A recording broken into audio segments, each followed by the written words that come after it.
Pencen bukan tentang umur. Pencen ialah tentang kedudukan keuangan. Okey.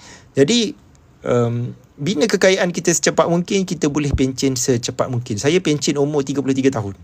33 tahun dah tak kerja dah. Sampai sekarang saya tak ada gaji. Daripada umur 33 tahun sampai sekarang saya 44 dah. Okey. Sebab saya fokus 10-11 tahun pertama ni saya buat tabungan, bina harta. Permulaan masa kita buat tabungan ni sabarlah dulu. Tapi sampai satu hari nanti passive income kita dah besar, harta kita dah besar, kita boleh hidup lebih mewah daripada orang lain. Saya dulu sabarlah, banyak perkara yang saya sabar dan hari ni alhamdulillah senanglah, okey, berbanding dengan banyak orang senang. Tuan-puan, kita dalam hidup ni kita ada dua pilihan. Nak susah dulu ke susah kemudian. Dua-dua pun susah. Kalau kita tak susah menabung, kalau kita tak susah bina harta, kalau kita tak susah tutup hutang, kita akan susah kemudian. Okay. Orang ada duit tu enjoy. Okay. Takut mati tak sempat rasa. Okay, betul juga cara dia. Tapi dia dapatlah apa dia rasa suatu hari nanti. Okay. Kita ada duit, bina tabungan. Ada duit, tambah tabungan emas. Ini saya sebut tabungan emas. Duit lebih daripada tabungan emas, pergi beli properti, pergi beli tanah, invest dalam bisnes. Okay.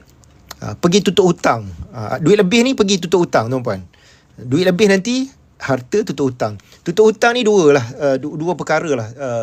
Saya rasa saya tak sempat explain. Satu, tuan-puan kena belajar macam mana nak buat dana full settlement.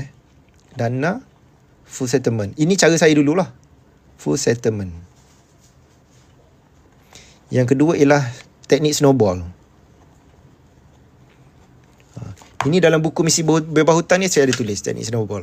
Okay. Siapa nak settlekan hutang, boleh baca buku ni. Dua benda lah. Dulu saya tak faham teknik snowball ni. Dana full settlement ni saya faham. Saya buat. Dana full settlement ni, kalau tuan-puan dengar penyimpan emas Public Gold, dia kata disimpan emas boleh tutup hutang dengan cepat. Macam ni lah. Sebab benda ni lah dia buat dana full settlement. Dia simpan emas, lepas tu dia allocate sebahagian simpanan setiap bulan tu, dia beli emas untuk dana full settlement. Cukup dia jual emas, ditutup hutang. Apa bagus simpan emas untuk dana full settlement? Sebab emas ni kenaikan harga kita dah tahu dah, tadi saya dah sebut.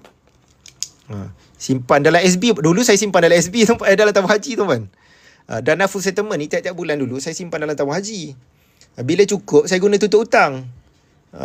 Okay, sekarang ni emas. Dulu saya tak tahu emas. Dulu tak tahu emas waktu saya ada hutang lagi. Emas ni lebih baik lah, sebab emas ni boleh dapat kenaikan dah 10%. Sekarang ni 30%. Jadi siapa simpan emas, dia cepat lah dia, dengan kenaikan harga emas, cepat lah dia dapat penuhkan dana full settlement ni. ASB tabung haji ni adalah dalam 5%. Okay. Itu maksud kaya. Tadi ada yang tanya saya, kaya tu macam mana? Kaya ni macam ni.